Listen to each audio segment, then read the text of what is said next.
Hello, everyone, and welcome to the weekly live stream.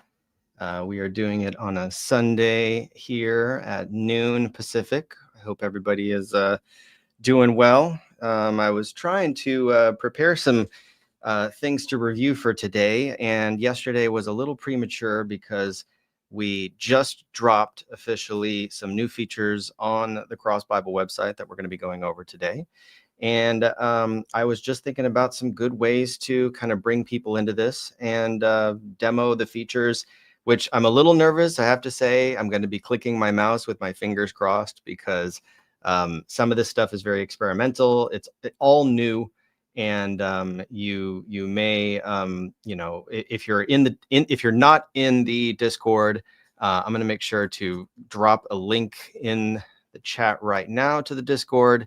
So make sure that you join the Discord so that if you are going to use these new features, if you're signed up, then please give us feedback on the Discord. Let us know what you think. Let us know if you encounter any bugs. I'm going to probably uncover lots of bugs today. This was a conscious decision to just get this out there to the public to start using, even though it's still rough around the edges and we're still working some things out. But this is how software development works. So to recap, just so we're all clear, right? If you go to crossbible.com, currently the timeline of the Bible is available for free. You can see the timeline of the Bible. We have the beginnings of our Hebrew timeline as well, our Greek timeline, our English timeline, just to get focused on the languages and the sort of landscape of lexicography. And the Bible timeline is going to continue to be the focus of a lot of these, a lot of the content that you're going to see here on the channel. And you can purchase this as a poster. And if you put Bible timeline in the chat, I do have weekly giveaways for this. If anybody is attentive, they will. Oh, hello. So without further ado, let's jump in. So what we're going to be discussing today and what we're going to be using as the sort of platform for getting into the new features of Cross Bible is something called the Claremont Profile Method, the CPM.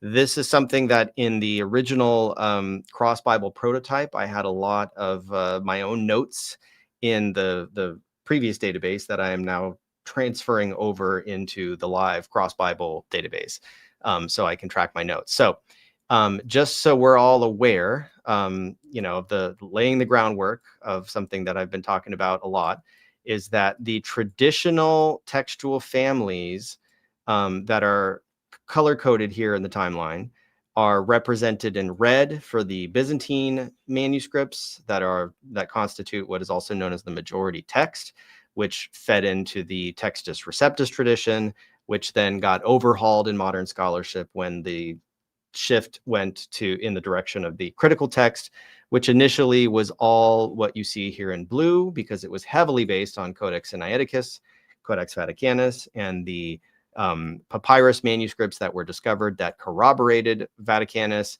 and Sinaiticus and were codified or labeled as the Alexandrian text type, or sometimes the neutral text type, because textual critics favored this particular group of manuscripts and the constellation of readings that they found there.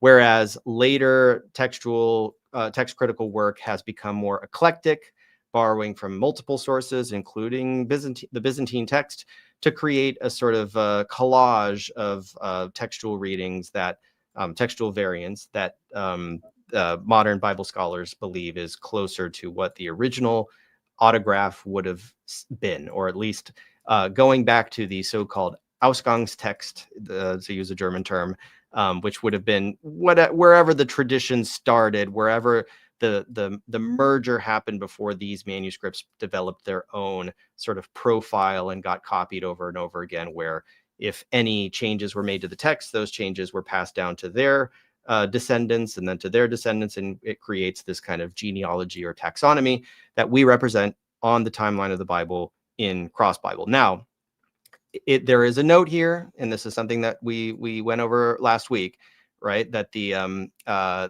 the New Testament textual critics who adhere to the coherence-based genealogical method, CBGM, have largely abandoned the traditional categorization of manuscripts into text types as presented in the timeline, preferring instead to group textual variants into clusters. So they treat the textual variants as clusters, which may fall into a categorization like Western or Alexandrian or Byzantine, but they don't take the whole manuscript as a representative of that textual family. That's kind of, they've abandoned the whole idea of using textual families. And the problem that we are faced with is that, you know, the reason why I have created a color-coded timeline that shows you this antiquated taxonomy, this antiquated genealogy and the categorizations that are used, is because you need to understand this in order to understand a lot of the foundational literature on textual criticism. The Alon's Text of the New Testament, the Text of the New Testament by Bruce Metzger, which co-authored this edition by Bart Ehrman,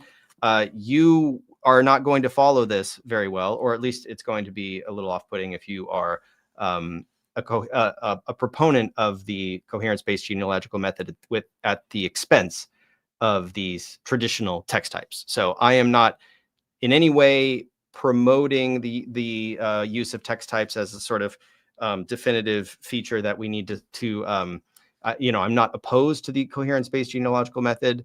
I am producing content that explores the coherence-based genealogical method, but I also don't want to throw out the baby with the bathwater. I want to make sure that we understand that we continue to be grounded in an understanding of how scholarship is traditionally categorized New Testament manuscripts.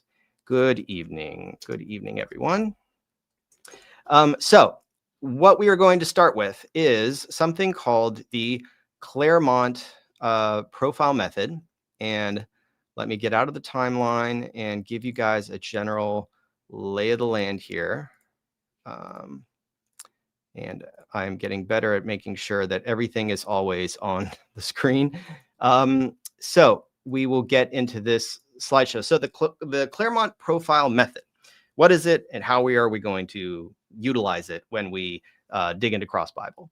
Let me see, let's get it that way. Oh, actually, no, let me get it this way. Okay, so the goal is to move beyond Byzantine subgrouping to classify witnesses into broader family groups, right? So when we say Byzantine subgrouping, we are referring to those red manuscripts that we just saw, that huge cluster of manuscripts, the majority of New Testament manuscripts. We're taking those in because they are a coherent group, and even in the coherence-based genealogical method, the Byzantine manuscripts are considered a coherent group because the Byzantine Empire undertook the process of copying the New Testament very seriously. And they created the received text that we have today, which is extremely consistent, right? That's what people like about it. So it tests whether a witness supports either distinctive readings, so like intergroup profile, shared readings within the group, so intragroup profiles, inter versus intragroup profile, and the combination of both, right? So we're going to be able to basically create clusters within the overall Byzantine family based on the textual variants that are significant, but not really like, you know, we're not going to be, there's nothing earth-shattering about these variants that we're going to be reviewing today. And a lot of them are really, you know, the subtlety is going to come out when we look at it in the Greek. In the use cases, it's helpful with patristic sources like Didymus, Origen, Cyril, etc., where you want a fuller statement of textual affinities. So the comprehensive profile method is what this is all coming from Bruce Metzger's book, by the way. So I'm just trying to summarize it here. Goes beyond the Byzantine only subgrouping use case and classify witnesses into families by leveraging all diagnostic readings, not only those widely shared inside one particular group, right? So how it refines the older quantitative methods, it asks whether a witness supports readings distinctive to one group, the intergroup profile, right? Whether it supports readings widely shared inside that group, the intragroup profile, and supports the combination of distinctive and widely shared readings, right? Sorry, I think that's the same thing. So we're going to start by looking at Luke 1, and we're going to look at 3 textual variants in Luke 1, 2, 10, and 14 in the new Cross Bible interface, and see how we can kind of use these new features to dig a little deeper, right? So let's go to Cross Bible, to the window where, well, first of all, hold on a second. Let me see if I can actually show you guys. So, okay, let's do this. So if I go to Cross Bible now, put it in the studio. All right. So I'm in Cross Bible right now, and I'm not signed in. Okay. So I'm going to come in here, and you can see I have the option to sign up, which you should definitely do if you're not signed up already. This is free. Or I can sign into my account and then get access to these features, right? This is if you're on the paid tier, the $5 a month account should unlock these features that we just released this is the beta test version of these features. So I'm going to jump into Mark 1, and rather than the New International Version, I'm going to look at the New Revised Standard Version Updated Edition, which we just released. So this is the announcement. We now have the NRSV up and running in Cross Bible. So we can see here that when we have the this is what it looks like when you're using the free version. So we do have a lot of things that are available for you, for all you free users, if you're interested. So if we look at Mark 1, we can see we're in the New Revised Standard, a beginning of the beginning of the good news of Jesus Christ, right? And right away, you can see there's a formatting issue with this latter. There's a B here. So like I said, I'm going to be revealing lots of bugs here today, and I'm actually going to document this here so then I can then go create bug reports about it. So this isn't supposed to be here, but or gospel. So if you hover over any of these footnotes, is going to give you the footnote from the NRSV Updated Edition for this verse. So it's going to say in the beginning of the good news or gospel, right? So you hover over that, boom, other ancient authorities read in the prophets. So it took us a while to get this up and running, where basically you have this, I know this is a basic thing, but it wasn't available in the first version of Cross Bible. So now we are going to gradually start adding in the footnotes of a lot of these really great Bibles that we have, because all of this is buried in the metadata, right? So we have the NIV, we have the NASB, we have the NRSV now. These are all footnotes that are available there. So if you click on any of these footnotes, you're going to get a sort of this tab that's going to open up, right? So you can see it, because I'm in the free version, it's going to say, okay, if I want to go and take a note, which I can do either by clicking here and clicking on the note, like create a note for this verse, or I can come over here into my study tools. So you can see the study tools open up.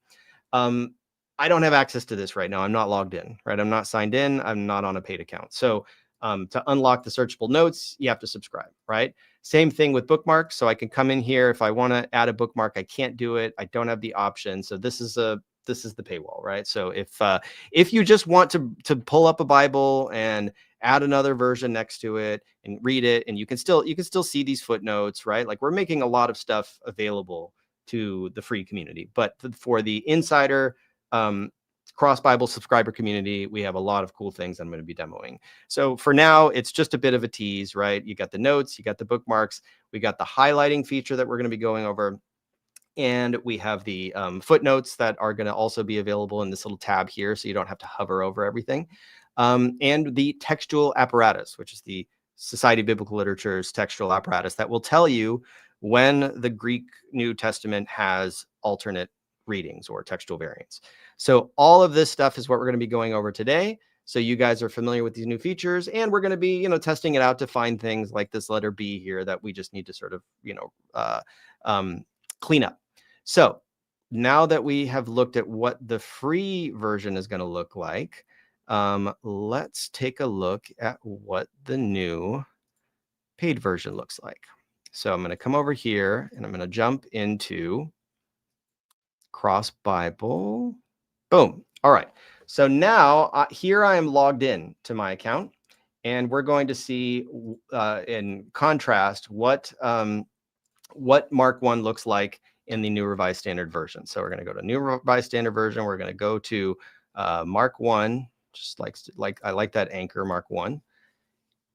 And we're going to read it, open it up, New Revised Standard. Boom. So we are now in our account. Still have that little bug, but we got here, or the gospel, and we open this up, And oh, wait a minute. Am I not logged in? Oh, I have to sign in. Okay.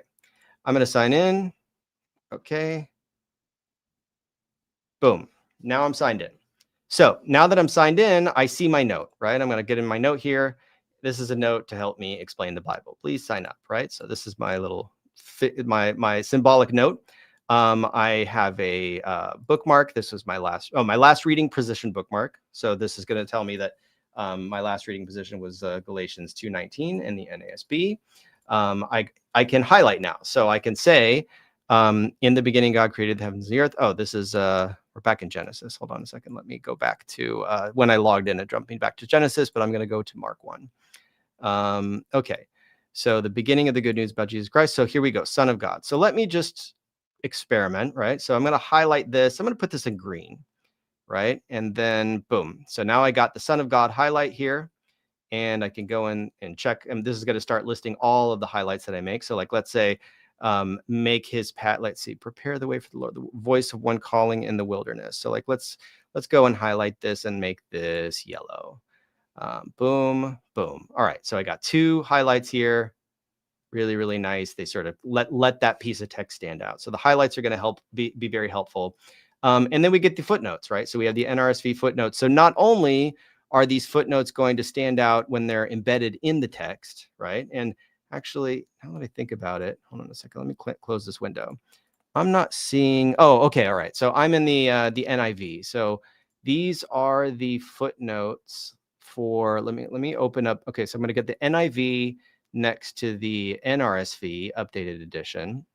So the NIV does have footnotes, right? So it's not that we have not yet imported them. So the first version that we are going to make the footnotes available in a clickable format will be the New Revised Standard Version. So this is the one where when you hover over it, you can see, it's not going to give me the hover effect. Okay, so this is not working to show the footnotes on hover, but it should show the notes. Let's see. So this is the footnotes. So you can see here, you're going to see that footnote. Let's see. Footnote. Okay, so Mark 1:1 has the footnote or gospel, right? The good news. So the New Revised Standard is translating evangelion as good news, right? So is the NIV. So you see good news here. You can see good news there, and here the good news is telling you it's or gospel, right? And then for when I click on this, that goes away. So the other authorities read in the prophets. So this is a footnote on Mark 1:2, right? So here it's just a nice. So the thing is that normally in a Bible, NIV disappeared. Normally in a Bible, you get the footnotes at the bottom, and unless they draw your attention to it for some reason, you don't see it, right? So what we're trying to do is encourage people to actually like get those footnotes in this side panel so that they're sort of like, really grabbing your attention in one succinct place, right? I don't have to scroll all the way down to the bottom of the chapter to see where those footnotes are. I can, they're, contractually, by the way, the publisher wants those footnotes at the bottom. So we can't not show them at the bottom. We have to show them at the bottom, and here they are, right? So you can see the footnotes here or the gospel, and then you can jump up from the footnote to the place where it's referenced. So this is really, really handy. The cross references, again, these are cross references that are in the New Revised Standard, right? So we are simply taking the metadata that they provided and putting it into our user interface. So here you can see that these are cross references from Mark to Matthew 4:3 to Malachi 3:1 to Luke 7:27. These are proprietary cross references. We have Sirach right here.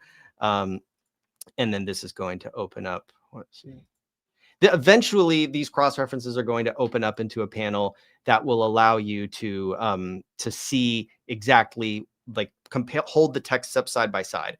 The first version of this that we rolled out is going to show you the cross references like this. So in this cross references tab, you're going to see the Mark 1 reference, the beginning of the good news of Jesus Christ, is parallel to Matthew 4:7. Malachi 3:1, etc. So like Sirach 40:30, let's click here, and that's going to take us to Sirach 40:30. And you will have access to, so this is a deuterocanonical cross reference, right? It's going from the New Testament to Deuterocanon.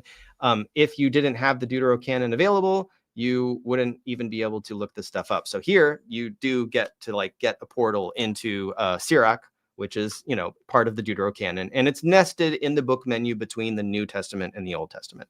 So this is very helpful. But let's get back to where we were before in Mark. I could hit the back button, but I'm just going to navigate. So I'm back to Mark 1. So I'm going to open up my studied panel, and again, I'm gonna see here Jesus Christ, right? Like I'm going to go ahead and drop a highlight on Jesus Christ. Let's do that. Boom, boom. So drop a highlight on Jesus Christ, and there we go. Takes a little while to reload, and now I have my Mark 1:1 highlight next to my Mark 1:3 highlight in the NIV. But as you can see, your highlight is linked to the version that you highlighted in, right? So I highlighted Jesus Christ here in the NRSV, but my highlights on Mark 1:3 and Mark 1:1, these were in the NIV, right? So if I'm going to open up, let's see, say I open up the NIV, and again, I'm testing this on the fly, right? Like this just came out yesterday. So like there are going to be some things that are going to surprise me here. If I switch this to the NIV,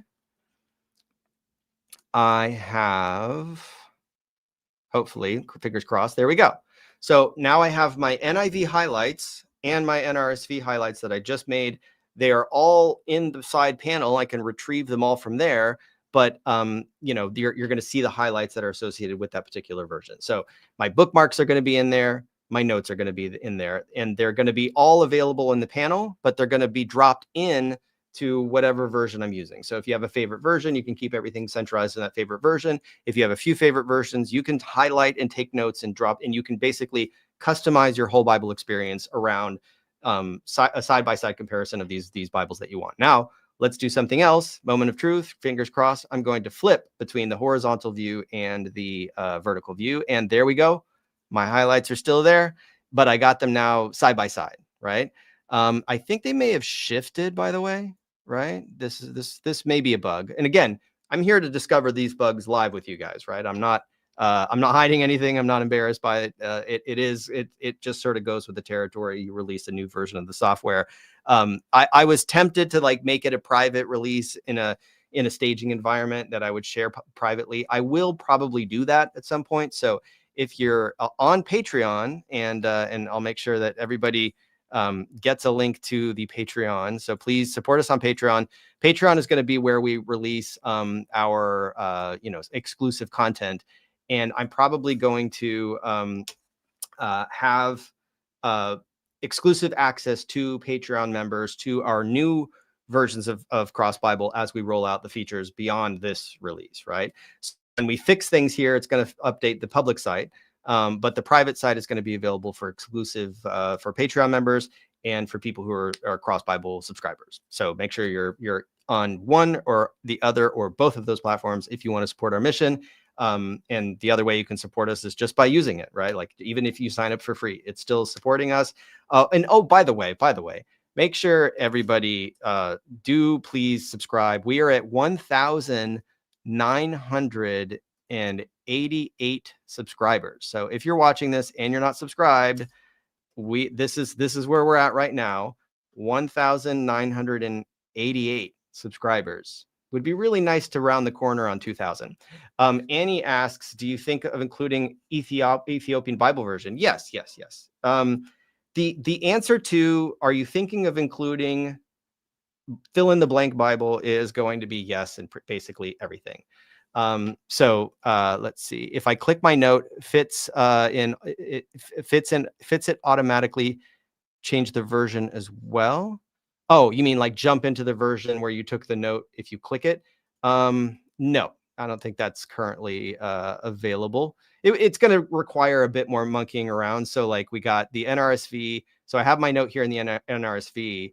If I click it, I can open up and see like this is the text that I highlighted from the NIV, but it's not jumping me to the NIV, right? It's not going to automatically, the way I need to, unfortunately, I have to go through a few steps in the process to like open up the parallel Bible tab and then get to the NIV to get back to like match my note with the version that I created it in. So it's still useful. It just takes a couple more steps. I think that's what That's what you meant. Yeah. And yeah, it's the early days. Look, I mean, I appreciate everybody for being patient with it, and like um you may notice that if you have used in the past like other platforms, they don't update, right? They don't roll out new features. If they do, it's like probably like one thing. I don't want to name names, but like one of my previous, favorite Bible study platforms before I built Cross Bible, they recently released like a new book selector menu, and it was cool, but it was like one feature in like 10 years. I was like kind of amazed that they actually came out with something new. Let's get back into, so again, we have our notes, we have our bookmarks, we have our highlights, we have the footnotes that are coming out of the NRSV Updated Edition, but they're going to be combined then with like, we're going to integrate the footnotes from the NIV and the NASB and other Bibles that have footnotes. Not all Bibles have footnotes. And back to the comment about like what Bibles we're going to be adding. We have about 10 Bibles in the pipeline. I'm not going to rattle them off, that we've licensed, that we're trying to get in. And in terms of like, yeah, Ethiopian, we're open to basically like licensing and incorporating as many Bibles as we possibly can. If maybe at some point we'll seek sponsorships from people who want to sponsor a Bible in a particular language or something like that. We have like a Korean Bible right now that is, as I understand it, is not really the best Korean Bible available on the market. It's just what we were able to get from the public domain. We need an updated Korean Bible. We need an updated, we just got a German Bible that's going to be up to date. We should be able to put the German Bible next to the Luther Bible, but yeah, there's still a long road ahead of us, acquiring and integrating more and more Bibles, parsing the XML. It's a long process. It's going to take years, unless we can accelerate that somehow. And I would say we're probably going to strive to get every single Bible we possibly can, except maybe what is the good, not the Good News translation. There's the Passion translation. Okay, so the Passion translation is the product of one particular individual who has gotten a lot of heat for what he did in the Passion translation. My understanding is that Mike, and we may actually go over this at some point. Mike Winger produced a series bashing the Passion translation as being very wildly inaccurate. Like it's paraphrasing to the point of like really just violating the text. And that's been confirmed by several really good scholars who have done thorough analyses on chapter by chapter. And my understanding is that this resulted in a petition that resulted in removing that Bible from Bible Gateway. My personal opinion would be like, as somebody running Cross Bible, like I would actually, I don't know what their license terms are. I don't know if they would even be willing to feature the Bible on our platform. I would kind of like to have that Bible on our platform because I think if there's a contingent of people that like it, because it probably reads a lot like modern English, like it's probably a very readable Bible, even if it has some questionable theology, let's put it that way, or questionable translation. If it has questionable translation, I think if a Bible like that were in Cross Bible, it would actually, for anybody who likes it, they could at least read it in parallel with a more reliable translation and see the difference for themselves. So I don't really agree necessarily with the decision that was made by other platforms to remove that Bible because they were petitioned and the complaints rose that like, oh, this Bible's unreliable. This Bible, this Bible translation is really, really bad. You should remove it from your platform. And they caved and they were like, okay, we'll remove it. Right. If people are going to boycott Cross Bible because we put a Bible translation on there that they don't like, I mean, my advice would be just like, well, why don't we just have it there for transparency so it can be put next to a good Bible translation or the original, and people can actually see sunlight is the best disinfectant in that case. So I would say that my response to any question of like, will you be adding fill in the blank Bible is yes, even if it's the Passion translation. When push comes to shove, like I said, I don't know if they're even going to give it to me, right?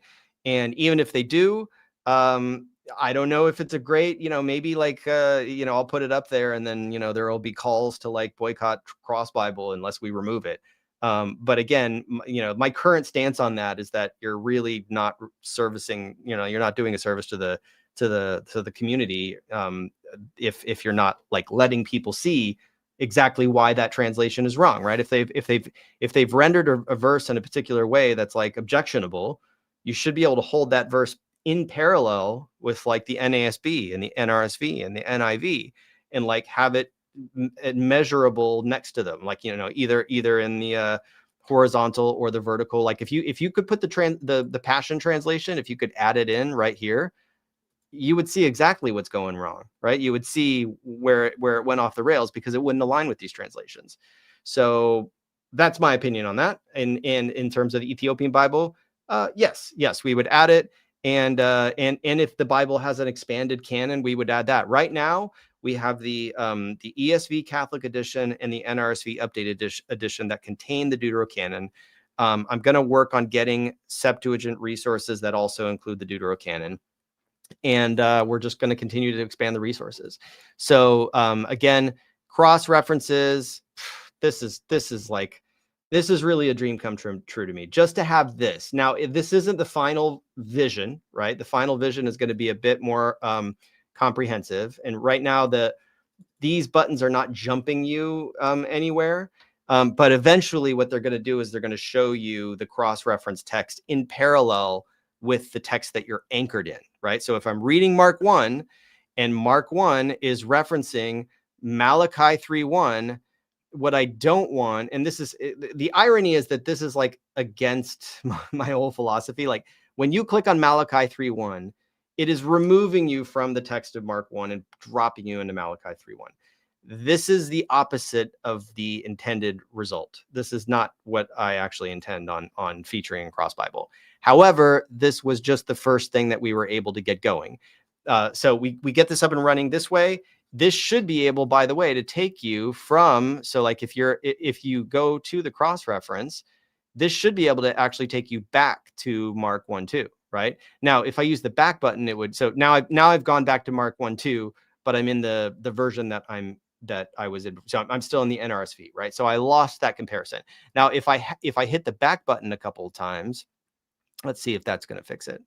Yeah. So if I hit the back button a couple of times, it is going to restore the previous version comparison that I had. So ideally, I think when you're navigating through the cross references, that should also return you. But there's some logic that needs to happen to facilitate that. There are some differences in terms of the Deuterocanon between Roman Catholic and Orthodox. Yes, very true. There are differences in the Deuterocanon between Roman Catholic and Orthodox. And actually, you know what? That's probably a good segue for me to show that, because we are actually working on making some bookmarks. So we're going to actually be putting together in the new Cross Bible Zazzle store. So we're gonna be producing some Bible study aids and material, and various swag and merch and things that people might want to acquire.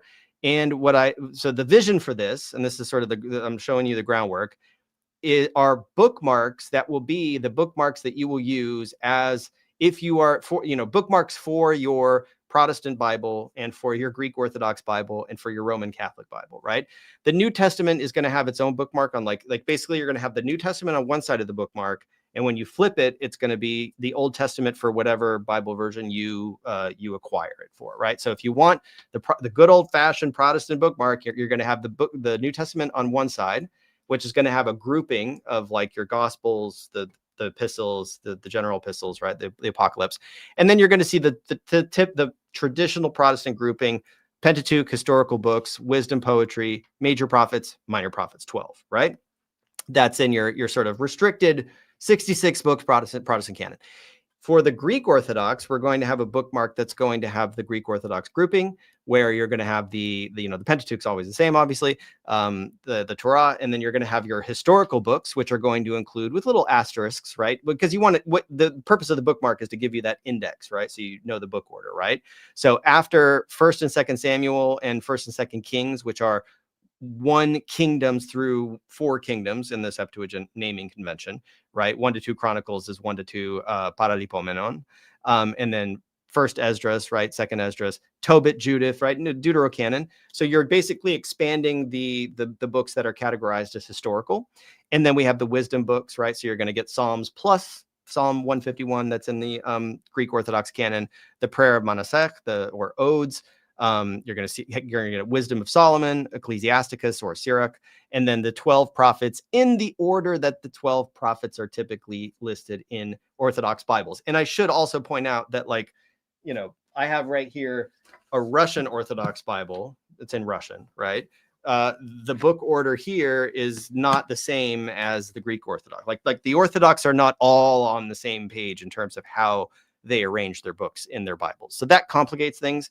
I'm trying to sort of narrow in on a more or less universal version of this bookmark, but you can see, but it's impossible. So we got the major prophets, Isaiah, Jeremiah, but then, you know, Baruch, Epistle of Jeremiah, and then the additions to Daniel, right? We have Daniel 13 with Susanna that is included before chapter 1, Bell and the Dragon, Prayer of Azariah, and the Song of the Three Youths, and then, you know, appendix books that are So everything will be asterisks for the deuterocanonical books. And then we have the Roman Catholic expanded tradition, which has the deuterocanonical books with slightly different groupings. You know, their cluster of historical books is smaller. And then, you know, they have their major prophets, minor prophets, slightly, Daniel, the major prophets would be listed above the minor prophets in a Catholic Bible.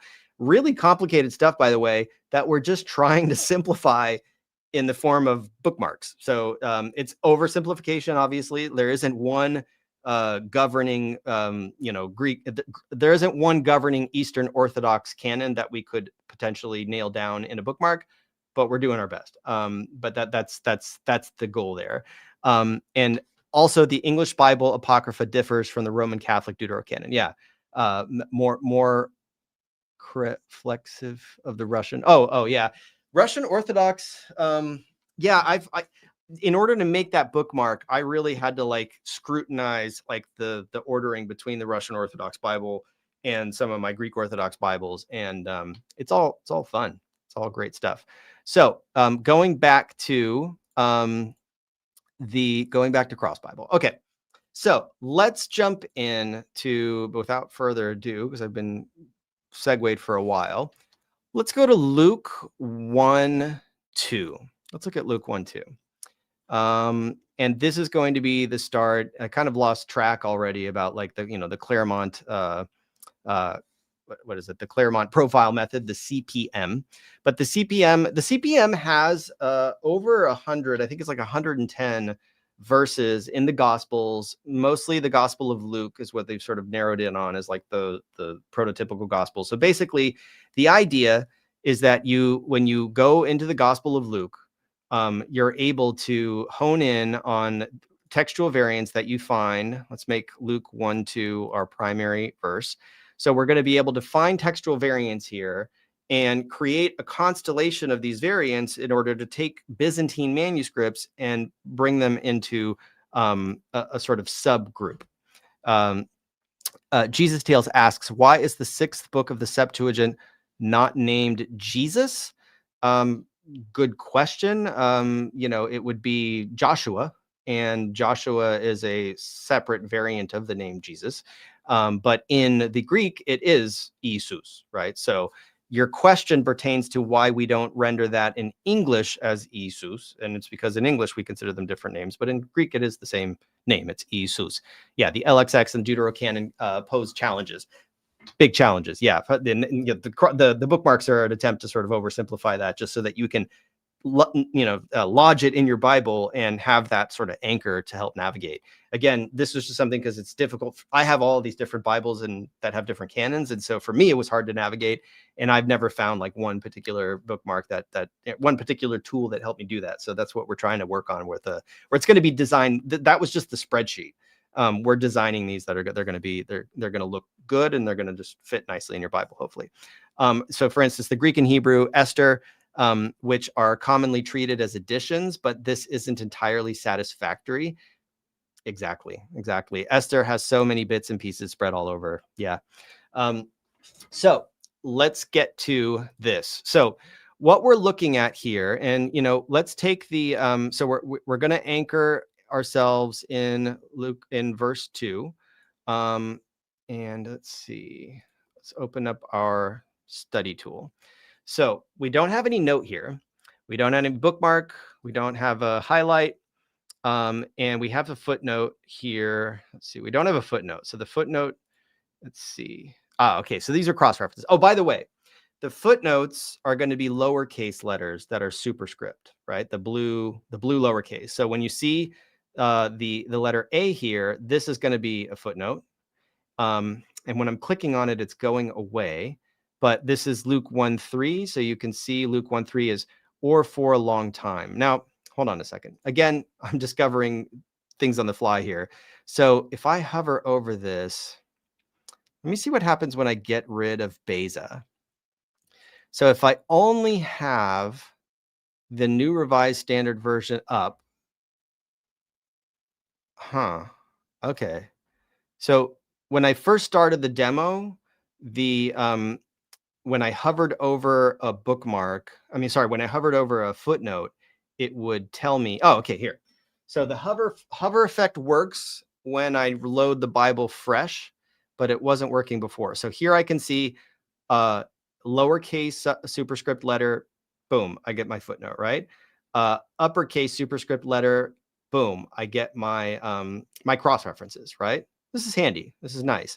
If I click on it, it's going to open up my study panel, but it's not jumping me into the footnote. So what I really, one of the bug reports is going to be that clicking this should ideally jump you into the footnote, but whatever. It's a minor thing.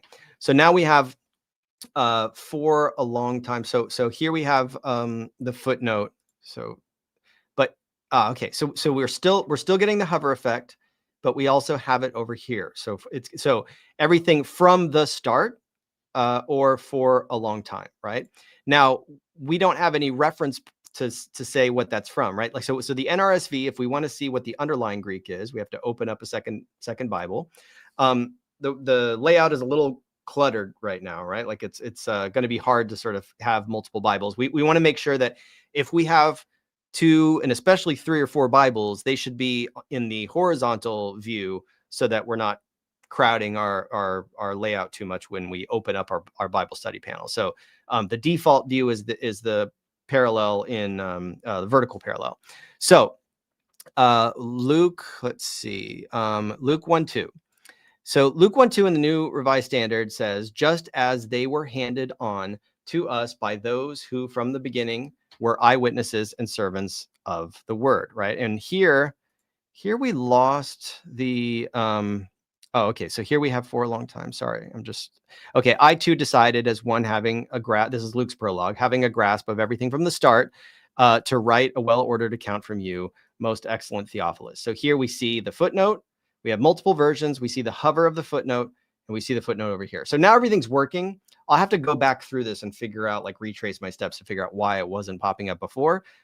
Because we'll have to, one of the things about solving the bugs, if you're going to be making bug reports in the Cross Bible Discord, which you definitely should do, is the bugs need to be repeatable, right? If you experience them in a vacuum and I can't repeat it or my team can't repeat it, we can't actually get to the bottom of it. It's like when you take your car to the mechanic and like that sound that it was making on the road doesn't make that sound anymore. Some Bibles print both Greek and Hebrew Esther, like the REB, but HHE chaptering poses challenges dating back to Jerome. Yeah, a lot of chaptering and versing poses a lot of challenges, to be honest. So we got our cross references here, and we get the textual apparatus. So here, unfortunately, the textual apparatus is kind of in a black box for people who don't know Greek, right? But at least it'll give you a sort of slight peek under the hood as to what's going on, right? So in Luke 1:2, we get just as they were handed on to us by those who from the beginning were eyewitnesses and servants of the word.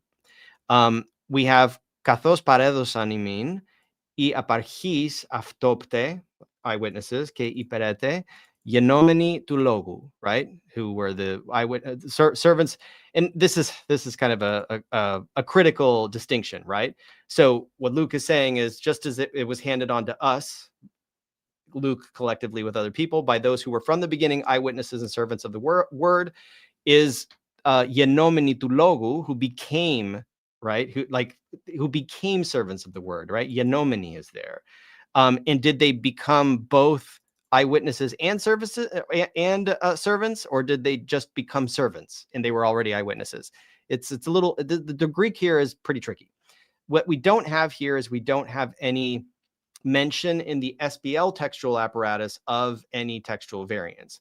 So if you look at like Luke 1:5, this is the first part. This is the first verse in the chapter that the SBL flags as having textual variants, right? And you can see that they're in Greek here, right? So one of them is irodu, so it's Herod, right? Irodu. This is the sort of primary reading. It's in WH Treg and NA28, which means Westcott Hort, which we have, right? Tregellus, which we have, and the Nestle Aland 28th edition, which we don't have. So eventually these are going to be able to link you back to those Bibles, and you're going to be able to open them up and see for yourselves what they say. They have the word irodu right here, right? That's what that's indicating. So to the left of this bracket, you have this textual variant, whereas, yeah, okay, so here you have more details. So you have the full textual apparatus when you clicked on that, right? It opened it up and it gave you the whole verse, and it's going to give you variant 1, right? That has irodu versus 2 in the RP, the Robinson Pierpont Byzantine text, right? Where basically the 2 is added here, right? And that's what we find here. We have irodu tu Vasileos tis Iudeas. Now, if we were to add, let's change the New Revised Standard to the SBL text. And the SBL text is what this apparatus is actually pointing to. Okay, bad gateway. So this is good, because I have a record of how I got to that. So let's see if I just refresh, it's going to fix that issue. No. Okay, so let me see if I can recreate that. So I'm going to change the New Revised Standard to the SBL Greek New Testament when I'm in Luke 1. Let me see if I get the same problem. And again, if you guys are using this and you encounter that, please report it. We have a channel in Discord that will let you report those errors. And it's great, like, look, all I'm doing is I'm testing this in public because I want you guys to help out, because like I'm only one person, right? But I will test this in private too and try to clear this stuff up. So here we're comparing the SBL Greek New Testament to Beza's Greek New Testament. So we're basically comparing the critical text to the Textus Receptus. And now we're going to get, let's see, textual apparatus, and we're going to see, boom. All right. So here we have in the textual apparatus for Luke 1:5, right? We can see here that in the SBL text, they're marking it, right? Egeneto entesimeres. So this is the same as it happened in the days. Irodu Vasileos, that's the critical text reading, versus Irodu tu Vasileos, tis Iudeas, right? So it's Herod, the king of Judah, or the king of tis Iudeas, or Irodu Vasileos without the, like Herod king. So it's either Herod king or it's Herod the king. Slight stylistic variant in the Greek, right? So we can see that Herod with no the is attested in Westcott Hort. Oh, okay. No, actually, I think the reason why that happened is because the Westcott Hort bing. Okay, so again, bad gateway. Okay, so now I'm stuck. I got to refresh. Hold on. Sorry about that. Let me refresh on this. And again, we just dropped this like yesterday, so I haven't even, I wanted my first experience testing this out to be on the live stream. And hold on a sec. You know what? I'm just going to go back to the homepage and start over. Sorry, let's go back to New Revised Standard. I'm going to get back into Luke 1. Okay. Some Bibles print both Greek and Hebrew. Oh, sorry, we already got to that comment. Okay, so now I'm back. I'm going to go to Luke 1, New Revised Standard. Sorry, let me refresh again. I'm going to get into Genesis. And then from Genesis, I'm going to go back to Luke 1. Luke 1. All right. So I'm going to open up my study tools again. I'm going to go back to the textual apparatus. And I'm going to go back to pinning verse 5 so we can focus on verse 5. So we're just seeing what the textual apparatus says for verse 5. Okay. So that's definitely a bug. And actually, you know what? I am signed in. Interesting. I'll have to just try to retrace my steps to figure out what happened there. So what I was going to say about Luke 1:2 is a point that I can't actually make. No worries. Thank you for what you do. Oh, well, thank you. Yeah, it's it's a little embarrassing, obviously. Like I wanted it to be perfect, but it's just not going to happen. So it's not going to be perfect on the first release. And and like I said, the safe bet, and this is probably what we're going to do for major releases moving forward, because there's obviously there's an inherent risk when you have a lot of users who are like premium users who are using this and relying on it, and then you roll out some new feature and things break. There's a risk that people would just like unsubscribe immediately, right? But because right now I have a relatively small group of insiders who are like my subscribers on Cross Bible, who are my supporters on Patreon, who are on the Discord, who are active, people that I consider personal friends, and that we have a tight-knit community right now, I feel more comfortable doing this sort of thing, like just throwing a new release at you guys and sort of allowing you to be open to corroborating on narrowing down these bugs and fixing them. If I were in a situation where I had a much larger initial group of early adopters, it would be a lot harder to do that sort of thing. I would, in the future, what we're probably going to do, like I said, is create a staging environment and a private link to it, so that we can then keep it sort of under wraps for my people to get early access to new features for the purpose of testing. So it's like I give you guys early access to something that's going to help you in your Bible study, and in exchange, you give me early feedback so that when it goes public, we don't face these issues. So let's go over these first few. Let me see. Let me just remove myself from here. And I'm going to go back to my slideshow on the Claremont profile so we can just take a look at what these initial three, what's happening in these first three examples that we're going to be looking at, right? So in Luke 1:2, the stylistic ending is just as it was handed down to us. Okay, so when it says in the Greek, as it was handed down to us, what some versions of the Bible use the form paredosan. Paredosan is what you see up here, right? Let me see if I can actually. Do you guys see my mouse? Do you see? Okay, yeah, paredosan, paredosan. Other Bibles say paredokan, and we don't know what Luke would have said, right? This is in one instance, it's an aorist ending, and it's stylistic versus smoother paredokan, right? So it's san versus kan. It's a change in the language where kan was traditional and san took over, right? There's subgroup markers, right? So basically, we don't know what the original said. Like when Luke said it was passed down, we don't know if he said san or kan. All we know is that at some point, some copyist either changed kan to san or he changed san to kan. Could have gone either way. There's sort of explanations for either ones. The san form is typical of the Byzantine KX family, right? So we're just going to say like this is KX family, while the kan form, it shows up in pi, right? In some Alexandrian witnesses. So we're not making a judgment here as to like, paredo kan, if it should be paredo kan or if it should be paredo san. And if we look at hold on a second. If we look, let me take this down and go back to where we had in our Bible, right?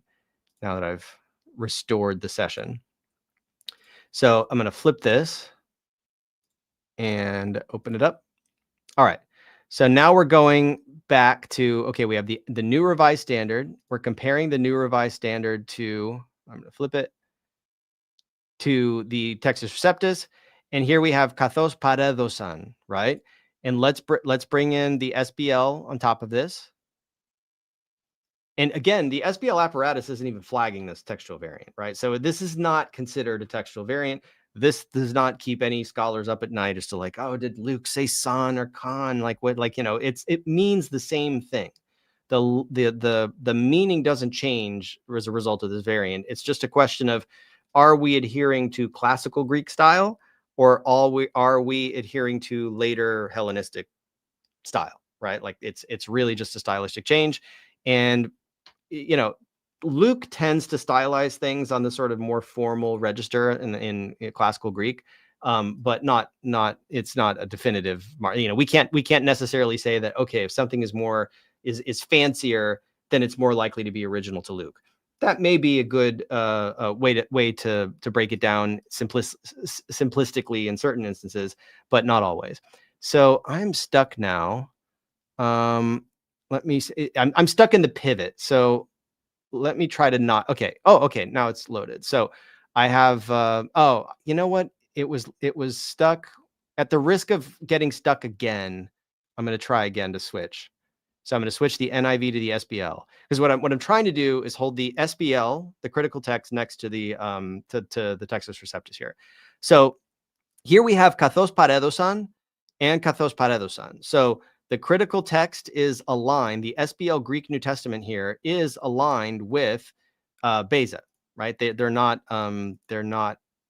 any different. But if I come down, let's change Beza with the Elsevier Bible that I have that actually has some textual variants, Paredosan. So all of the critical editions are going to probably agree on Paredosan.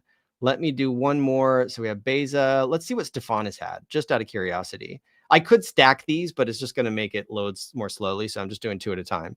Paredosan. So they all have Paredosan. So really, it's just a theoretical, issue at this point. How we're classifying it's so the determination as to what Luke originally said has already been made. We Paredosan is the sort of primary version that we think was probably original to Luke. Paredokan probably came later. Paredokan probably came later. But we can classify manuscripts that have the Paredokan variant into a separate family from those that have the Son variant, and try to cluster them so that we can sort of quickly categorize what subfamily a manuscript in question belongs to. That's the sort of point of the Claremont profile method. So then we get to Luke 1:10. So in tu lau, so it was of the people, versus tu lau in. Again, this is word order variant that is not possible to render in English, right? There are a lot of these textual variants that, like, when you get into the Greek, you can see, oh, okay, the word order is different. No English translation is going to be different based on what the underlying Greek says here, right? For a word order variant, is it the verb subject or is the subject verb, right?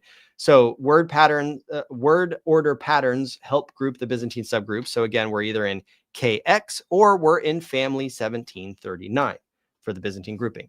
Now, this is Luke 1:10. Let's go back to where we were in Cross Bible and see if we can find that. Okay, so Luke 1:10. So let's anchor it. Luke 1:10. Just pinning it, that little pin. Okay, so Keuk in aftisteknon kathoti in I Elisabeth stira ke amphotiri provevikotes and tesimeres afton isan. Was this? No, I'm sorry. That's verse 7. We weren't going to verse 7. We were going to verse 10. All right. Here we go. So verse 10, ke pantoplithos. Let me give you guys an English version so we're not just looking at Greek. All right. So then I'm going to keep, let's see, I'm going to put the NRSV here on the left. I'm going to keep, I'm going to put the SBL text, and this may crash it, by the way. I don't know. Okay. Then I'm going to try to put the SBL text in the middle. All good. But fingers crossed it doesn't crash. Should load pretty fast. If not, it might get stuck. Okay, good. All right. So then we got the NRSV, which is translating the critical text, which you got the SBL, and then we got Beza, right? And we're looking again at verse 10. So now at the time of incense offering, the whole assembly of the people were praying outside, right? And we can see this is a parallel. This is a cross-reference to Leviticus 16, 17. So kepantoplithos is all of the crowd, right? Like the whole crowd. So the whole assembly. So we're already seeing that in English, even though kepantoplithos and all the crowd is what starts out the Greek phrase, in the English, you got to switch it around for style reasons. And then we can see clearly here in the critical text, we have in tu lau prosephomenon, right? So it was of the people praying, versus tu lau in prosephomenon.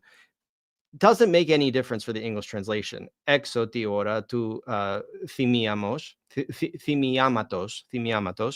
So now at the time of the offering. So the time of the offering is ti ora tu thimiamatos, right? That's what's at the end. In the English, you're flipping it. And this whole thing of like the whole assembly of the people it's really just like, okay, was of the people praying versus of the people was praying. That's literally the difference here. Now, I would bet that if I open up the SBL apparatus, which pushes us a little off kilt, but we're working on that. If you open up the apparatus and you look, the apparatus is giving you a textual variant for Luke 1:7. It's giving you a textual variant for Luke 1:14. It's not pointing at this textual variant in Luke 1:10, right? And what you have to keep in mind is that the SBL textual apparatus is extremely minimal. It's usually only going to flag a variant if it actually makes some difference in the meaning of the text, if it's a meaningful variant.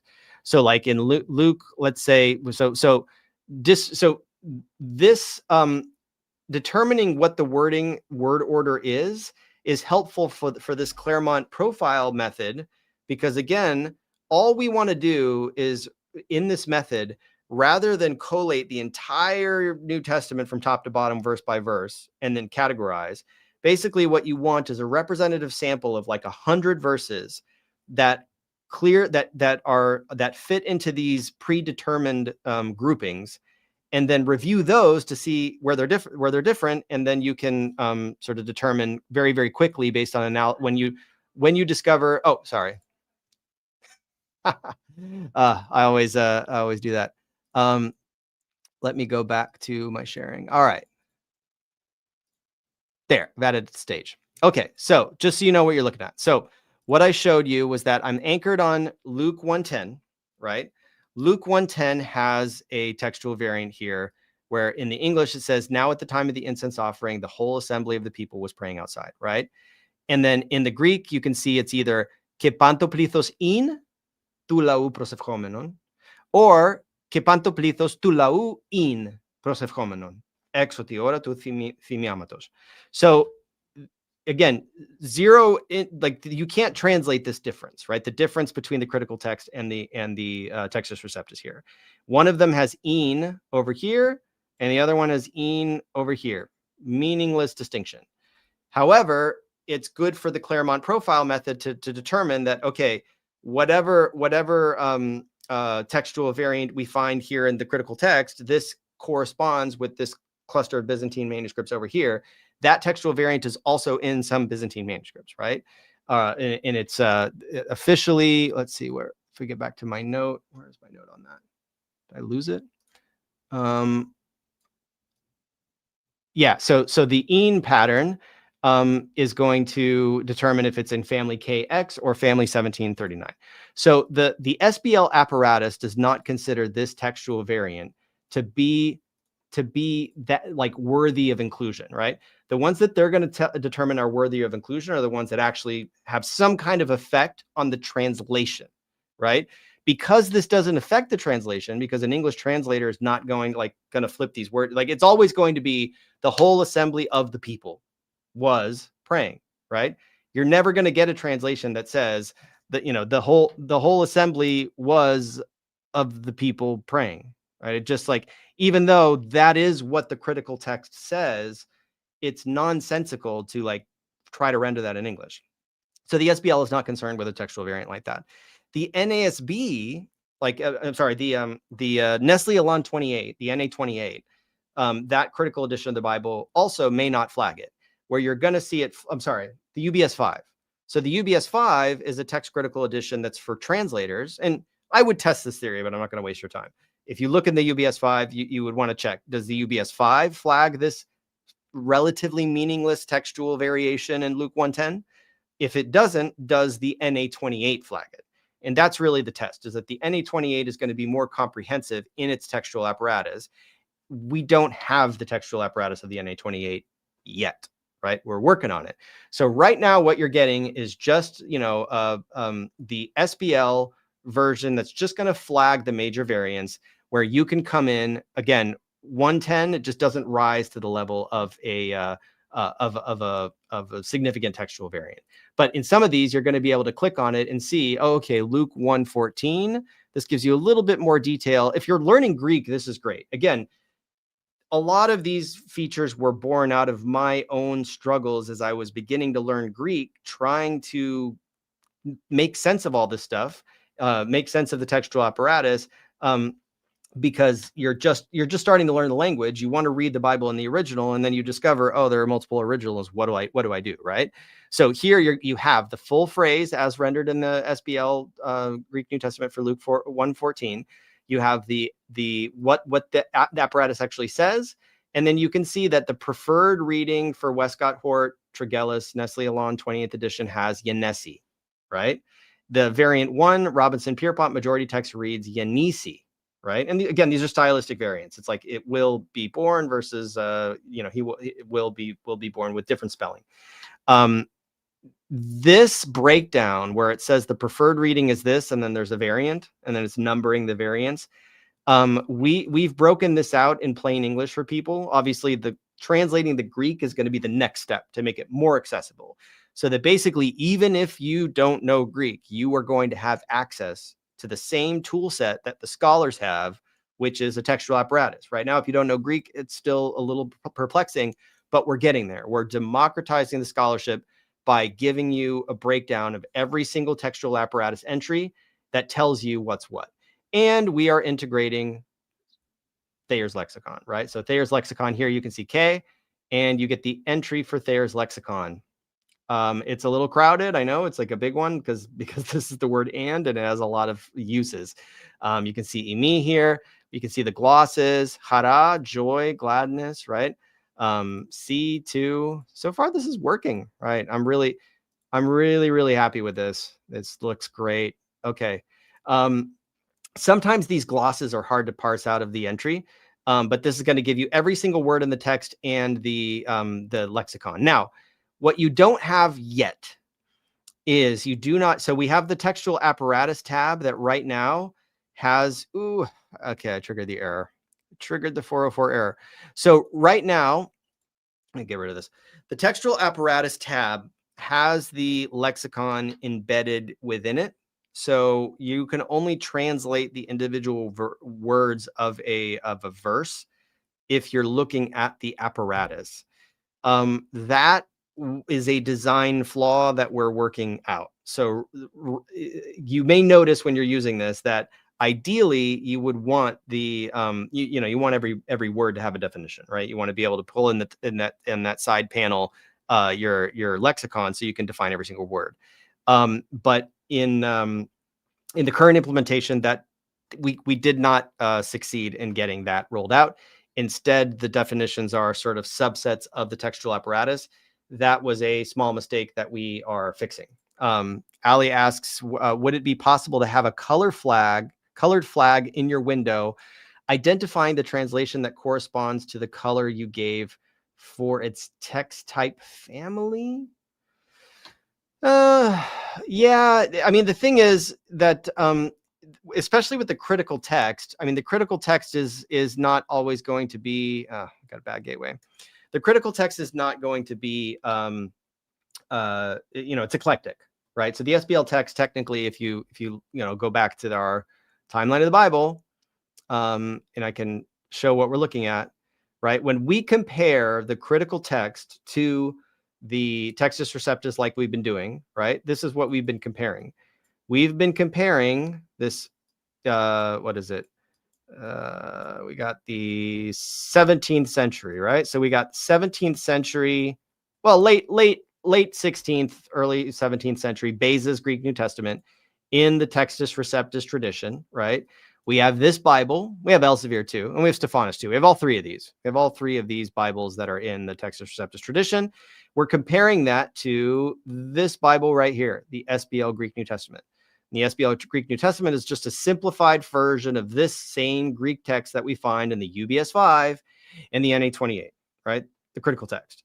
So this gets the color coding of like gray because it's not, but yeah, I get what you're saying. We could theoretically color code the Textus Receptus. Hi, Joaquin. We could color code the Textus Receptus red, so that whenever you're looking at a manuscript, maybe, or whenever you're reading a Bible that is in that tradition, maybe it has like a little red border or something like that. Yeah, that would be really cool.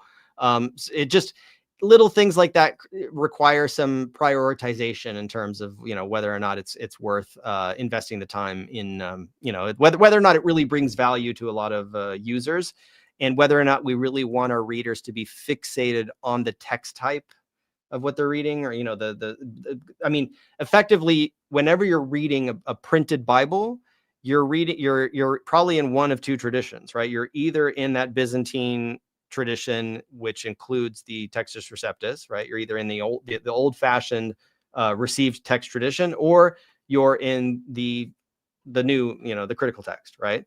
So that's the distinction.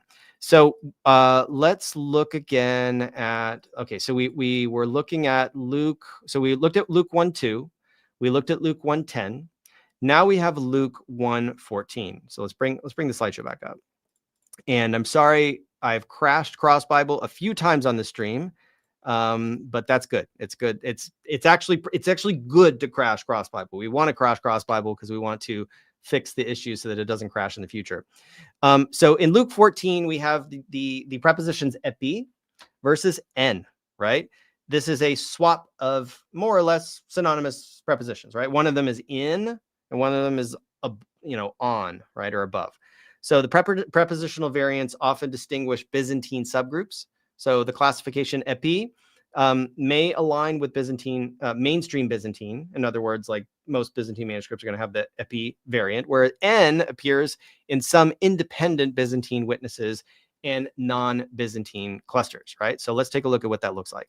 And I knew, like I said, there are like 110, I think, textual variants that get treated in the Claremont, let's see, the Claremont method, the Claremont profile method, sorry. But we're just doing some representative examples. Ali says, sorry for interrupting, but going back to your lexicon apparatus, it's just is it just the lemma, or is it their parsing included? It is the entry. It is the entire entry that you find in Thayer's that's digitized. It's in there. Parsing is not included. So parsing would be later. The lemma is what you call the word that is sort of like the head word in the dictionary entry. That's what a lemma is. And then there's going to be, what we're trying to do is just pull out the gloss, like the sort of short definition, so that when you're looking at that list of words that's used in the verse, you can quickly see the glosses, but then you can open up the lexicon entry to expand and see everything that Thayer wrote about it. But the parsing is going to come later. The parsing is going to be part of like sort of tagging the data, basically, like tagging the words, or at least, this is again, hot off the press, just came out yesterday, literally crashing my browser right now trying to use it because it's still a little buggy, but I just wanted to make the announcement. It's like, if I wait forever for it to be perfect, it's like, it's never going to come out, right? So let's go into, so we're looking at, Luke 1:14. So let's look at Luke 1:14. We can stay in the New International Version. So Luke 1:14, and we're going to pin this one. Okay, so Luke 1:14. All right. He will be a joy and delight to you, and many will rejoice because of his birth. What does that say in Greek? New International Version is going to be based on the SBL.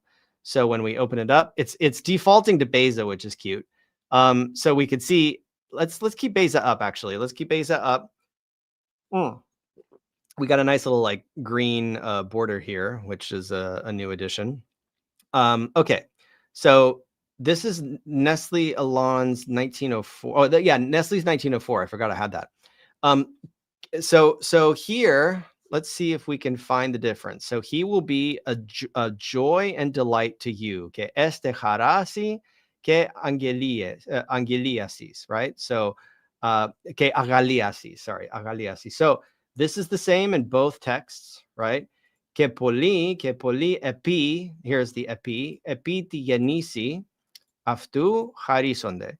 So the textual variant that we can't really detect here because we don't, like the mainstream version is epi, is en ti genisi, right? As opposed to epi ti genisi, which rejoice because of his birth. What we're getting here is because of. Now, if we jump into the New Revised Standard, let's see what that has. Let's hope we don't crash just to see, just to peek behind the hood, under the hood of the New Revised Standard.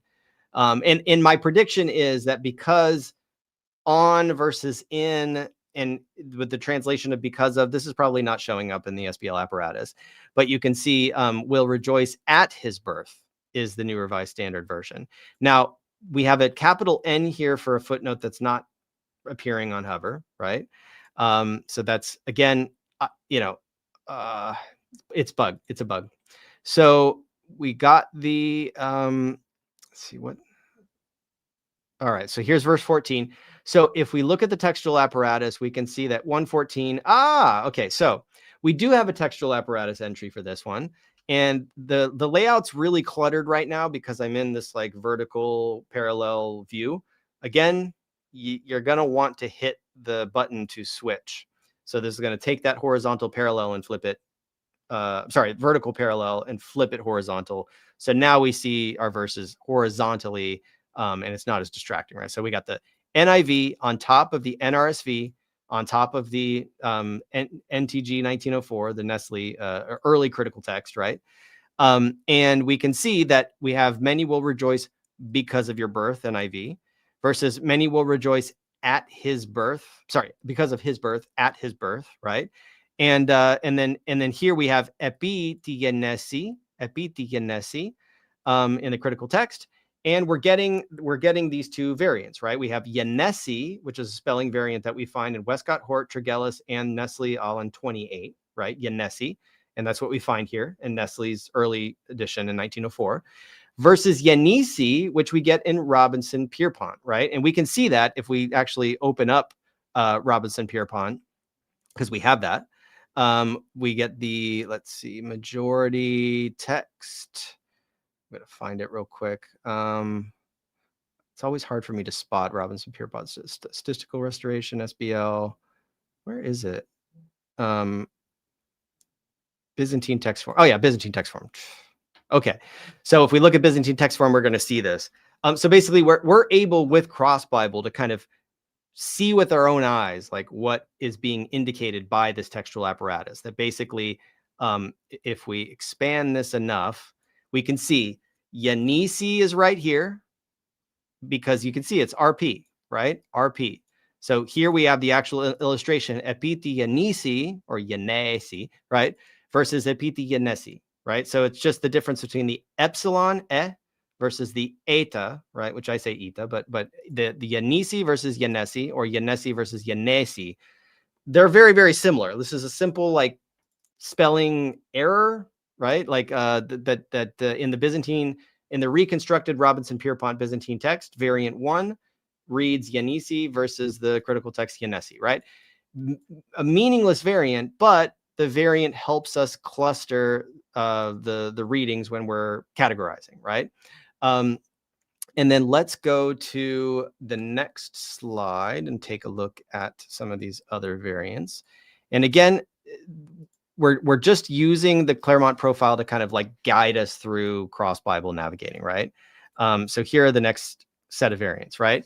So we have tu in Luke 1:15, which you're going to look at, versus the omission of tu for textual brevity. So one of them includes the definite article of him or of it versus omitting it, right? The presence or absence of small words, articles, pronouns are diagnostic, right? And the omission here is characteristic of the P or the pi family of manuscripts, right? And when we look at 116, the verse that comes after that, we have epi versus pros, which are just two prepositions that mean with, right? Or next to. They're synonymous, epi, pros, right? Subgroup profiles often show consistency in which synonym is preferred. At the mase in verse 17, so we get 15, 16, 17, we have textual variants in all three of these verses, right? At the mase, which is etoi masai, right? Like in spelling, versus to with the expansion, right? So the scribal expansion adding to smooth the grammar. So that's like the definite article in the masculine dative case, right? With the iota subscript and the circumflex accent. The expansions mark Byzantine Kappa group X, right? While omissions match the Alexandrian and earlier forms. So let's see in action what we're able to achieve in Cross Bible. If we go back into our Cross Bible, and we're honing in on Luke 1, 15, 16, and 17 to see if these variants are in the textual apparatus and what they tell us. So if we go to Luke, again, so it's Luke 1, 15, 16, 17. Okay, so we have Luke 15 here. Let's pin it. And this is what I actually want to do.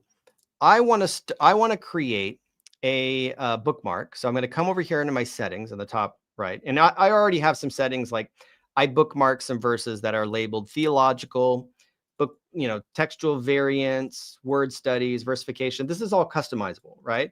So let's say if I want to go through, and I'll do this off stream, right? I'm going to go through the entire New Testament, and I'm going to take my list of 100 verses that are going to indicate that are part of this Claremont profile method. And I want to bookmark all of the verses that, just quickly like slap a bookmark on any verse that's part of this Claremont profile method. I'm going to put CPM as a category for the bookmark. Now the category is required. Let me see. Okay, so CPM, boom. And CPM2. Let me just do that. Okay, I don't know why it didn't want me to put the category here, but I wanted to use this color. So let me see if I can delete that. Categories required. You should be able to leave some of these blank, but let's see. Okay, so I'm going to put CPM here. Is this going to let me do that? No, CPM1. Okay. So CPM is going to be red. I'm going to mark CPM, and I want to bookmark this as CPM, and I want to bookmark 16 as CPM, and there we go. So I got bookmark. This one hasn't. Oh, there we go. It's sort of thinking. Okay. So basically, I want 3 bookmarks here that are going to mark Luke 15, 16, and 17 as CPM flags, right? It's ordering them over here in the order in which I assign them. It's going 17, 16, 15. It's not sorting it based on verse. I may end up with like a sort feature. Right now, it's just this is just brand new. And I'm going to take this. So like in 15, let's see. I'm going to add a note. And I'm going to take my note here, and I'm going to say that, let's see, in Luke 15, I'm going to take my note from my slideshow, and I'm just going to copy it in here. So this is just a demonstration of like how powerful these notes are, right? So I get 115. So I'm going to put here that this is part of the, let's see, I'm going to make it a header. So let me make it like a section. Hold on a second. Okay. All right. So this is going to be Claremont profile method, right? So I have the bookmark, I have this heading, I get 115, take out the bullet, oops, all right. And then the pattern here, and then I'm going to classify it. So I got the textual variant, to, present, omission. So here I'm going to save this note. And now I can start the process. Like I have another version, like my early prototype of Cross Bible, where I have all of these notes embedded, because I originally built Cross Bible as like this database where I took notes on my Bible, right? So now I can actually start taking those notes from my prototype and from other resources. Like I have tons of notebooks. I got marginal notes in my Bibles, and I can start building in the Cross Bible database all of my notes. I can bookmark things that are labeled CPM, right? So if I want to go through the Gospel of Luke and flag every single verse that's part of the CPM, add clarification as to like what's going on in the verse, right? I can highlight, like I can come in here and I can say, okay, what was the CPM? So the CPM trait that we found in verse, let's see, Luke 1:15 was, does it have to, or is it omitted, right? That's what we were looking at. And so if we look here, we can see, for he will be great in the sight of the Lord. He is never to take wine or other fermented drink, and he will be filled with the Holy Spirit even before he is born. And so estegar megas enopion tu Kyriou, right? As opposed to estegar megas enopian Kyriou. So tu Kyriou, of the Lord, versus just Lord, right? Is it of the Lord or is it of Lord? Can't really do, it's always going to be in the sight of the Lord in English. You're never going to translate it any other way in English because it wouldn't be grammatical.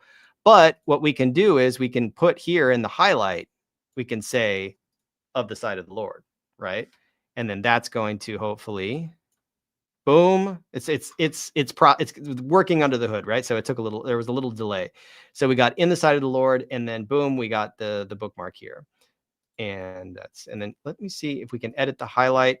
So here I can say Claremont profile method variant, and I can say like tu Kyriou versus Kyriou omit tu, just for example, right? So now what I'm doing is I'm actually taking a note on my highlight. So not only was I able to drop the highlight, I'm able to take a note to remind myself later why I even highlighted it. Like, what was the point of like what did I could come back to this years from now and not remember why I highlighted it. So this is another thing. Again, like you're not going to get this on any other platform where you can just highlight, because the highlights tend to be sort of basic. You can color code them. It's like we're not just trying to repeat what the other platforms are doing, right? We're trying to improve upon it, so that when you take a highlight, you can take a note on that highlight, right? And if you take, the bookmarks are just bookmarks, so that's pretty basic. But the highlight is actually giving you a bit more information on the highlight, which you can also include in your note. So in this case, it's redundant. I took a note and then I took you could theoretically, to customize your own experience, you could just do highlights and then take your notes on your highlights and rely exclusively on highlights. But the notes feature does give you a bit more of like an overview. It's like, it's up to you. Do you like taking notes? Do you like highlighting with notes? Do you like bookmarking and note taking? Again, as we continue to develop this, the customization options are going to be, are going to increase. And, again, we have footnotes. We have cross references, which right now, okay, and this is an important point that we just stumbled upon, right?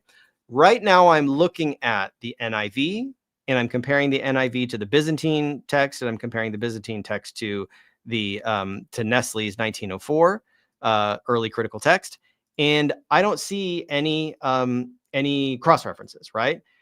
I don't see any cross references because the cross references that are in the NIV are not yet implemented, right? So if I were to switch to the new Revised Standard Version, what's going to happen if I don't crash the system? And I hope I don't crash the system, right? So now that I have the new Revised Standard Version, look what happened. My cross references popped up, because these are the cross references that are associated with the new Revised Standard. And yes, thank you. So producing an impressively powerful platform. Thank you, Ali.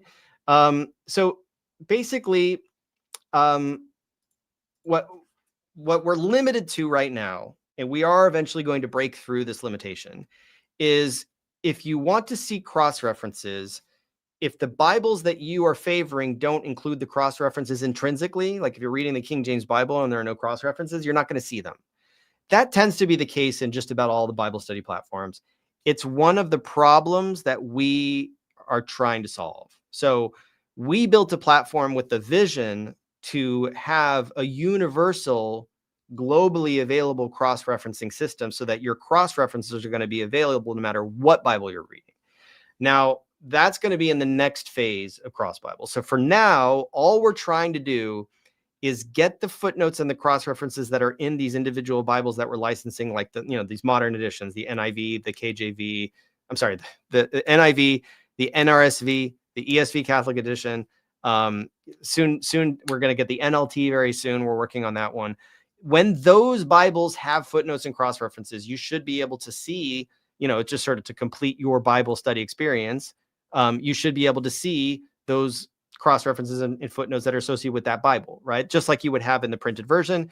Also, if you scroll down to the bottom again, you can see, did I not get any? I guess okay, so this is what's going to happen. So if I take away the Byzantine text and I end up with two Bibles simultaneously, the footer is empty.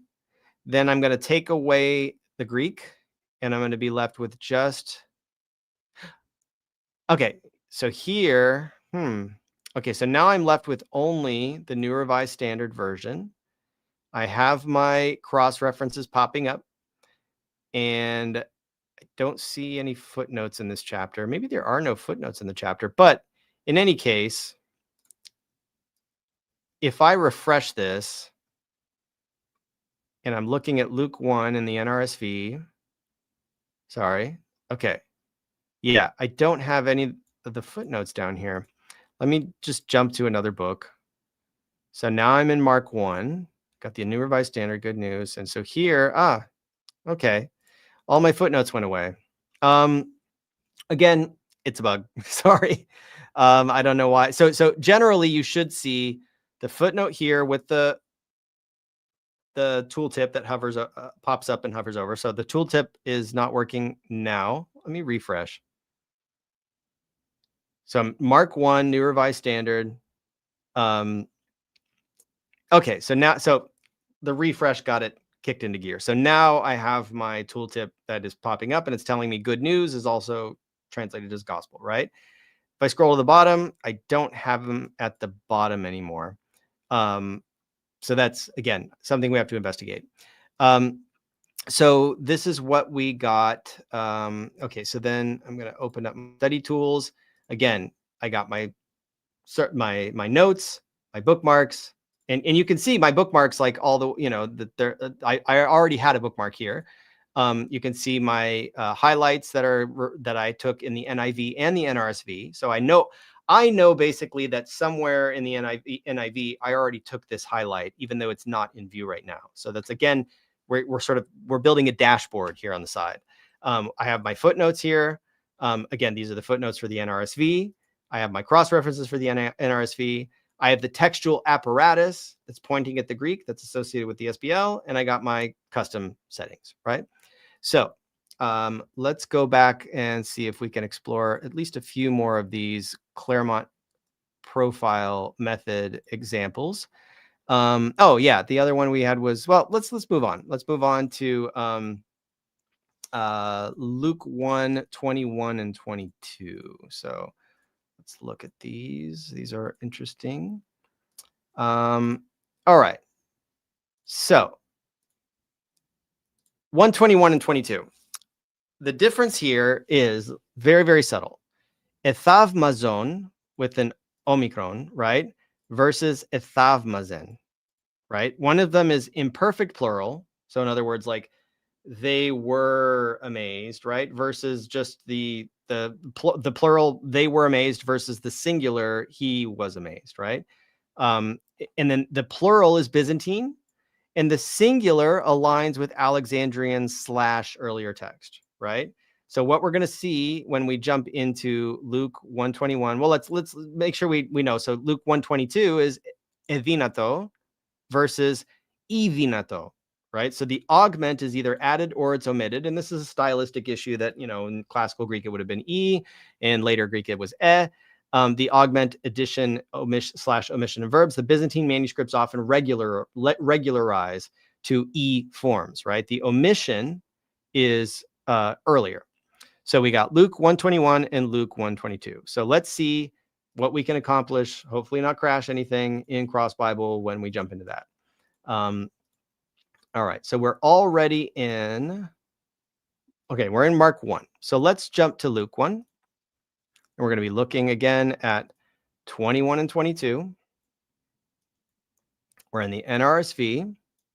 And by the way, again, this just came out. NRSV just was released yesterday along with these new features. So I'm going to need to send an email blast out to everybody to let them know the NRSV is now available, which took us forever. Like this took a long time to process. So we got 21 and 22. Boom. Let's anchor this. And let's pull up a couple of different versions. So we got the NRSV. We're going to compare the NRSV to the SBL. Well, okay, we have Beza here, but let's replace Beza with SBL. So we get NRSV versus SBL because SBL is the underlying text, right? Oh, and we crashed it. Oh no. Oh man. Yeah, backspace does not fix this crash. This crash is not fixable by backspace. Sorry, I got to start over. Luke 1. Probably, I don't know. My feeling is that this is technically, due to the amount of crashes we got, I'd say this is maybe considered not a stable release. But again, it's just, I think it's better just to work through these issues in production, at least not, while we still are a sort of tight-knit group of early adopters. I think it's worth working through this on the fly. So we got the NIV. Let's change the NIV to the NRSV. And let's see if this actually, this would be a good way to reproduce the error, right? We were in the NRSV. We were anchored on verse 21. We added the another version, and this gave us Beza, right? And then from Beza, we switched to the SBL. Let's see if I can recreate the crash. I don't think it's going to crash. Oh, we were in the it crashed. Okay. But oh, all right. So when I click outside that window, it's not, I don't know. That was okay. So let me do this. Let me flip it. Let me see if I can, it's performing now. So I'm going to flip it. So now I have the NRSV with the SBL text side by side. Bear with me. It did crash out. Okay. All right. Whew.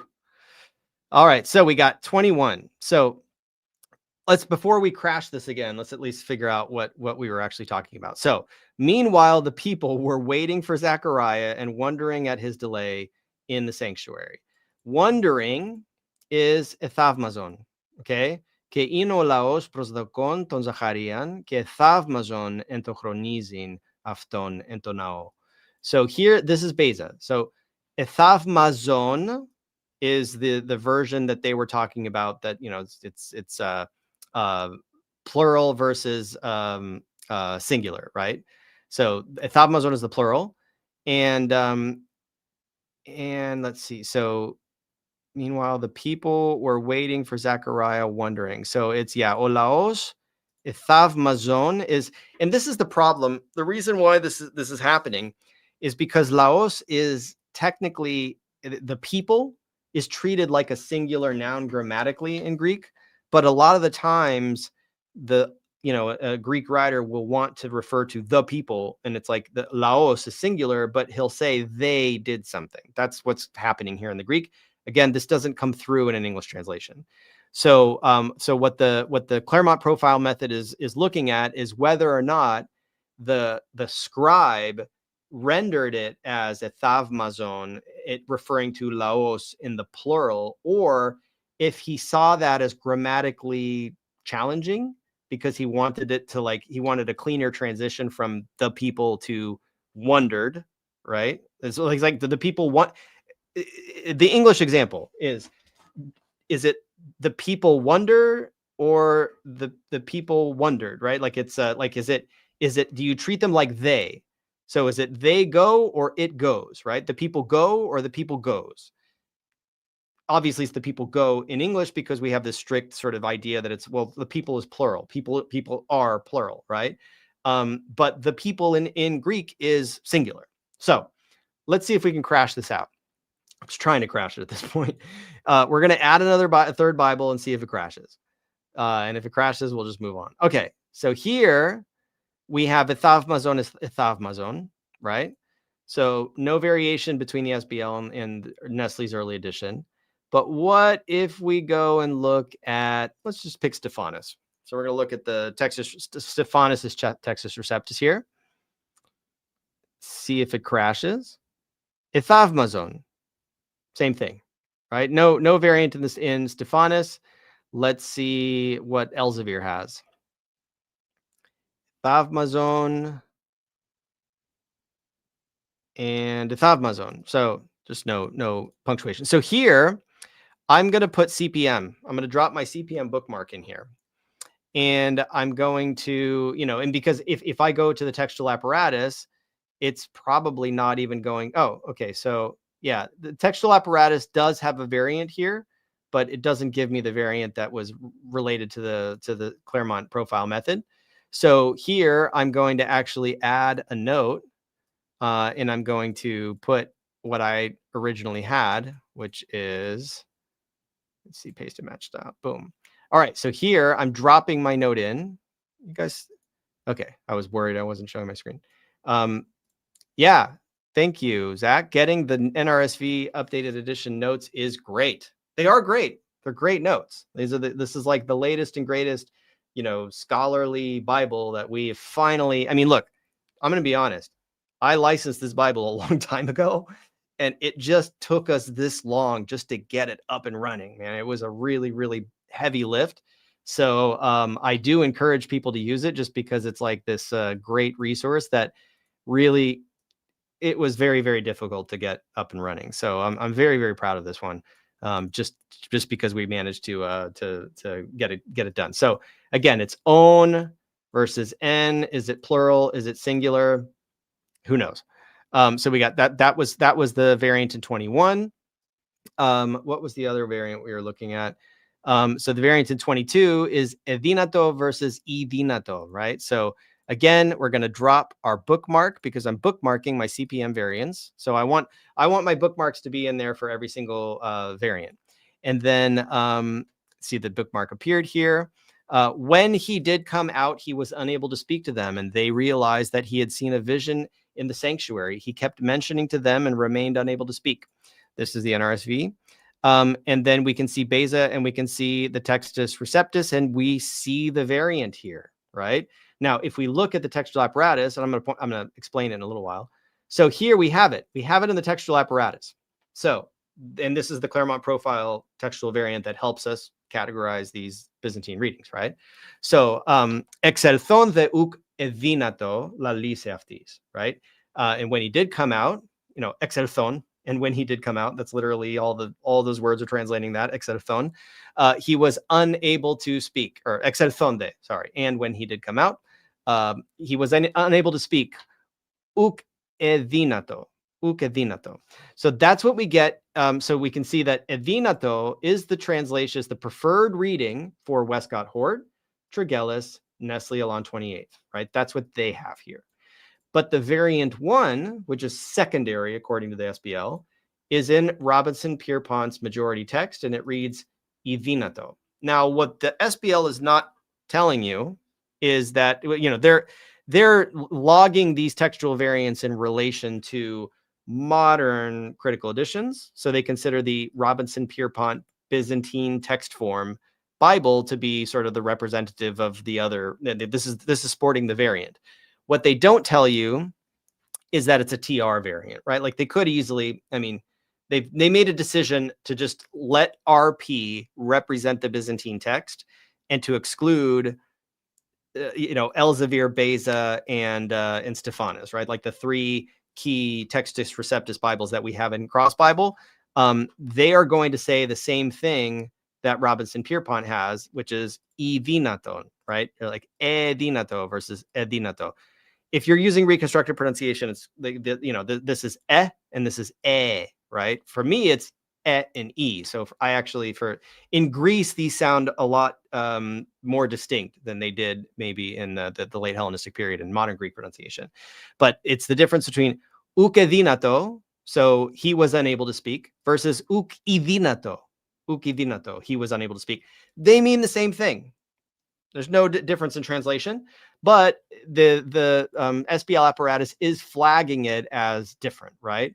And what we see here is it's based on the verb dyname, right? To be able or to have power. It means to be able to, right? And then you can see it's a deponent verb, and we have our very, very densely packed together Thayer's lexicon entry that is now available, meaning A, meaning B, meaning C. And note that we are not hyperlinking verses. I think this was a question I got last week, is like, when we get Thayer's up and running, are we going to hyperlink verses? We will eventually. It's not happening right now. A lot of it is just because hyperlinking within Cross Bible is complicated, because it's a question of, if I'm comparing three versions, right now I have the NRSV, the SBL, and the Textus Receptus, right, 1624. They're all side by side. If I'm going to hyperlink from over here, it's not efficient for me to hyperlink somebody to this exact same combination of three Bibles, right? Like it's gonna take a little while to load all three of those. Whereas, like, if you just want to know what it says, we can either pull it up, like, if you're looking, okay. Just so you have a lay of the land, right? How are you using Thayer's? You're finding this verb edinato. Eventually we're going to have like, if you're new to Greek, you may not realize edinato is the past tense, or like the aorist aspect of dyname, right? So what we're going to have to do is build the data resources to show you, this is the word you find in the text. This is the dictionary form of the verb of the word, which is the lemma, which is dyname in this case. Here's a gloss of it. And then here's the full entry. So dyname is a deponent verb, and it's present indicative, second person singular, dynase. And according to the rare form, occasional in the poets and from Polybius. And you can read all, like, Thayer's is great. It's a really good lexicon entry. And that it has meanings A and B and C and D. And you can basically find, like in Luke 1:22, you could sort of suss out, like, okay, where, what meaning is this verse using? Or like, how does Thayer assign the meaning in this particular instance, where it literally means he was physically unable to speak, right? He lacked the ability to speak. He was mute. Unable, and then but it's not. So in English, he's saying he was unable. In Greek, it's saying he was not able, right? Like there's a subtle difference here. So we don't have hyperlinks, but we do have this entry. Now again, right now Thayer's is available as a sort of subset of the textual apparatus, so it's only in this tab. We don't have a separate tab right now for lexicon. That's going to be in the next phase. We'll have to patch this, because it does deserve its own separate tab, so that you can see the translation of every single word, even if there isn't a textual variant. And then we're going to probably have a lexicon feature that's going to be attached to the textual apparatus, so that you can translate the Greek from the textual apparatus. This is just the first thing we rolled out. So that's how we got the NRSV notes. So in conclusion, when you look at these variants in Luke 1, I'm going to remove this. And we definitely don't have time to go over all of these. Let's see, slideshow. Okay, so if we look at these variants in Luke 1, what can we conclude by this, like, going through and noting these subtle differences, right? A manuscript that consistently reads paredosan in Luke 1:2, in tu lau, as opposed to tu lau in 1:10, epi in 1:14 and 1:16, etimase plus to in 1:17, ethavmazon in 1:21, idinato in 1:22. It would certainly fall into the Byzantine kappa X subgroup, right? One that reads paredokan and tu lauin and n and omits the word in 115, the to in 115. If it fits the other category in all of those, it leans towards the P family and show Alexandrian influence, right? So this is what we're able to accomplish. Like when I go through and I bookmark everything as Claremont profile method, and I add my notes in there for each of these, like I can basically start to determine when I find a manuscript of the New Testament, like if I'm looking at like a book that has like manuscript, that's manuscript evidence, or if I'm looking through the textual apparatus and I want to see that like, oh, okay, that like this, there's, this particular manuscript has these features, we can start to kind of group together within the Byzantine family subgroupings, this Kappa X and then the P family, right? The timeline of the Bible feature does not subgroup, right? Like, so the timeline of the Bible is just showing you your major groups, right? Your Byzantine and so on. But that's the power of the CPM, right? It's not the single variants that matter, but the profile of multiple variants across test chapters. Once the profile matches a subgroup like the Kappa X and the P 1739 family, etc., you can classify the manuscript. So this is how this profile works. And I think, I was kind of doing this on the fly today. I'm probably not going to get it. I had like 20 examples I was going to go through. The important thing was just to sort of illustrate how these can be used. Oh, I'm sorry. Yeah. So this is the summary. I just read this. So the point was just to basically go through the Claremont profile method, go verse by verse where it's flagging these variants, open up Cross Bible, show us like, again, let's go back to where we were. So just to give me a little roadmap through the Bible, so I wasn't taking you through random stuff, of how one might approach a study session, right? So if you have a certain number of verses that you want to go into a study session to analyze, you can go into Cross Bible and you can create a special, like, and this is kind of how I work, right? Create a special category for your bookmark. Go through and bookmark the verses that pertain to whatever theme of the thing you're studying. Drop those bookmarks that are categorized. Go through and highlight. So like, let's say he was unable to speak, right? He was unable to speak. I'm going to highlight this in green. And then it's going to go through. It'll take a second. Boom. Okay. So there's my highlight. And I can go into my highlight and I can put in here like Claremont profile method, right?